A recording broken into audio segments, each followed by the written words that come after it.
and gals, never hear from Drake Wayne Game, and sub you on Twitter, the Gaming Dragon. Today I'm coming back at you with a Let's Play episode of Sileo, Ty's Path.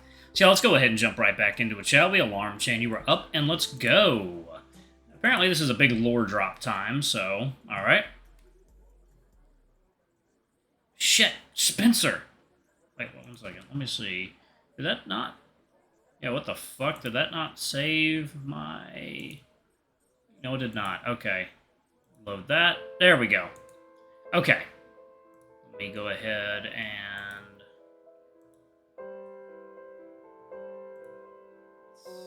Right there. Okay. Go ahead and overwrite that. There we go. We are on our way. Okay. Let's do it. Alright. The sooner we get this over and done with, the less suspicion we will attract. As good as it is to see you, of course. Very well, then. I have merely come to return something that belongs to you. Spencer's jacket was no mere imitation. Despite the conditions suggesting it was almost brand new, it was something of an antique, perfectly maintained by Spencer's highly skilled tailorship. Indeed, the tale surrounding Spencer's attire was something of a fitting metaphor for the man himself. But it was not the jacket that interested me here, more so that Spencer had reached his hand inside to retrieve whatever object he had in his possession. I knew full well that inside the jacket were several hidden pockets which, except for cash, were only ever used to transport the most precious of cargo. At long last his hand emerged, an unknown object held carefully within. He extended his reach and motioned for me to hold my hand beneath his own. When Spencer finally released the object from his grasp, I recognized it without delay.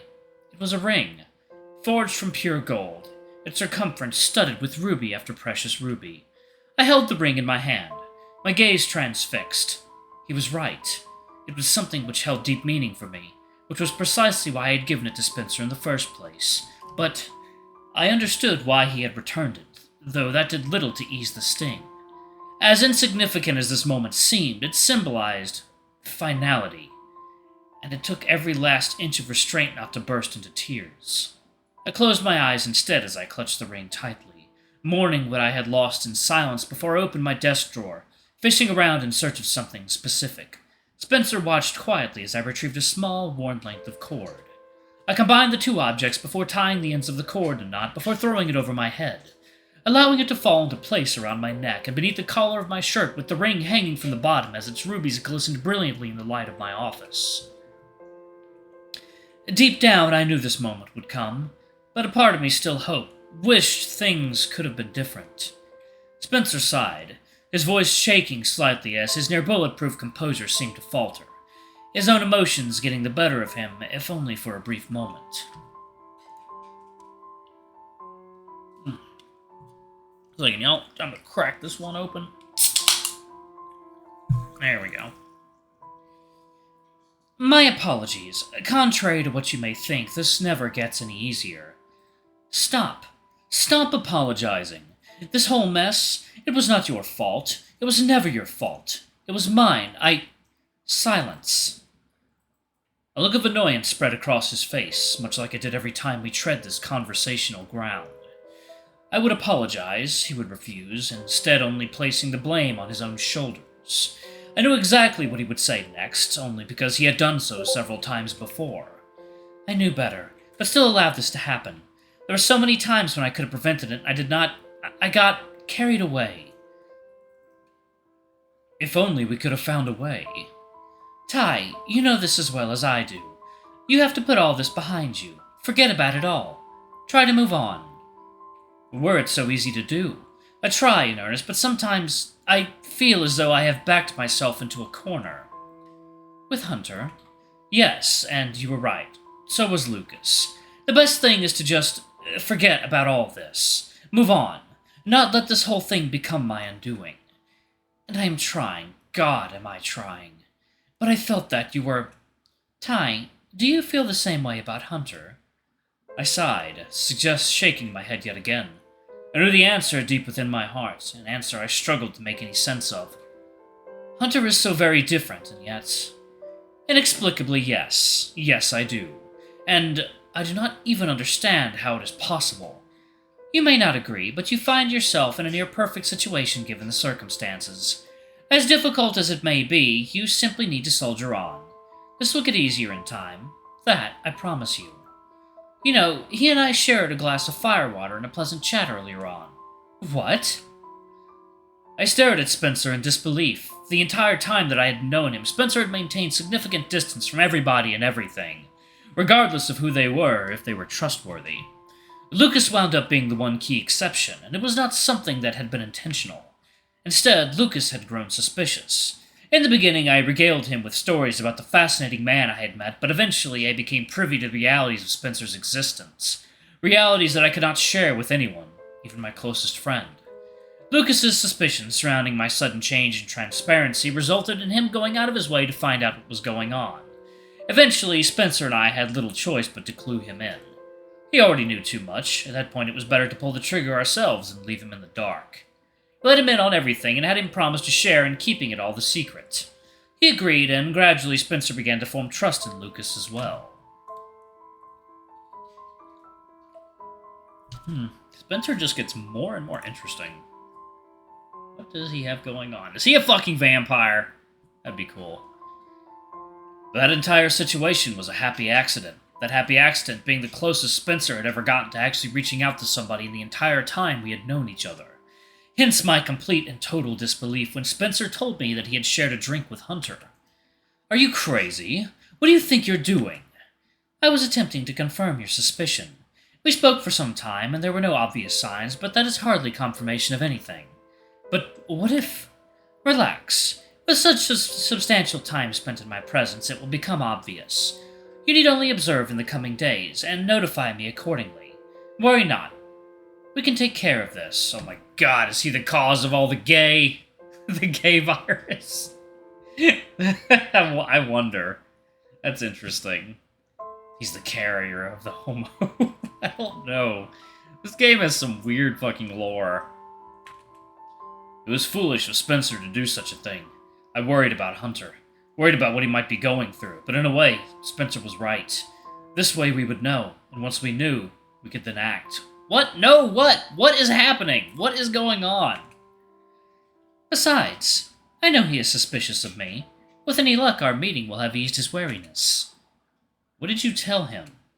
Nothing that you would not have, I can assure you. But I know somebody is digging, watching my movements. Tell me, is Hunter computer literate? He worked for the company that designed my point-of-sale software, but I do not rightly know the extent of his skill set, or specifically what he specializes in. Why? Whoever it is, they are using a backdoor to access government records. And they are thorough. They have found things I thought I had scrubbed clean years ago.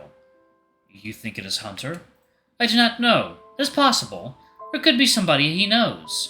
At least, I hope that is the case. There is no way you could trace it? I have done that. The connection is coming from a rogue virtual machine at the university. That is how they have gained access to the secure domain.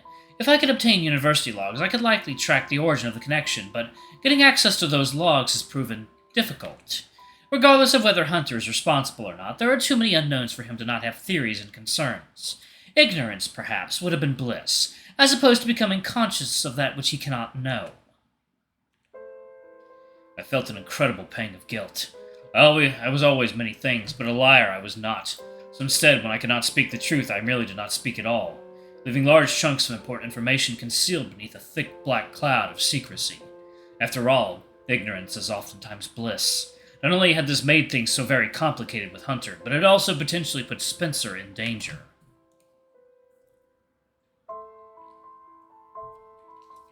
What the fuck is going on with these people? My heart sank. I so desperately wished that I had just lied, just made something up, anything up, to obfuscate the truth and keep Spencer out of harm's way. And to keep the situation with Hunter from becoming so very complicated and messy. But I had not, and as such had screwed up in the most monumental fashion imaginable. I'm so sorry. It is my fault. I could not bring myself to lie to him. Ty, none of this was even remotely fair on you. Every error, every mistake, every slip of the tongue. That blame can only be traced back to me. I could say little to ease his concerns, but I did what I could. And I do not rightly know if my actions were beneficial. I do hope I have not made things worse, but I do hope that I brought him some reassurance. that I was able to ease some of his suspicion. I hate this. I hate that you had to take such a risk for me. It is not fair. I did not have to. I wanted to, because I know that I let you down. Do not think for a moment you could have convinced me not to. I know. I thank you, Spencer, for everything. Spencer smiled at me, sending his kindness radiating through the room. Finally, stood up from his chair in his usual delicate manner, his smile unbroken as he spoke once again. You take good care of that ring, understand? I have a feeling you might be needing it again soon. I grasped the makeshift necklace once more. Spencer was right. I hoped and prayed that the next time I gifted it to someone, that would be the last time. My guess is that he and Spencer were an item at some point, and he gave the ring to Spencer for safekeeping. Hey, Spence. One thing before you go. What is it? I know I should not say so. I know it is wrong, but I simply must say so. I need you to hear it. I...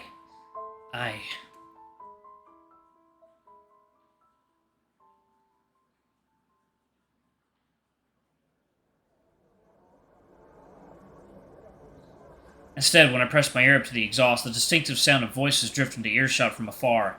It was difficult to hear them clearly, but sufficient that I'd be able to grasp what was being discussed. I eased into a more comfortable position and strained my ears in an attempt to pick up as much of the conversation as I could. I know I should not say so. I know it is wrong, but I simply must say so. I need you to hear it. Oh, God. He listened in at the wrong fucking time. Of course he would. And that was the moment when I heard the words that caused my heart to shatter. I will never, ever stop loving you, no matter what. Ty. There was a long and deafening silence in the room that remained unbroken for the longest time. Finally, the sound of footsteps, followed by the sound of departure.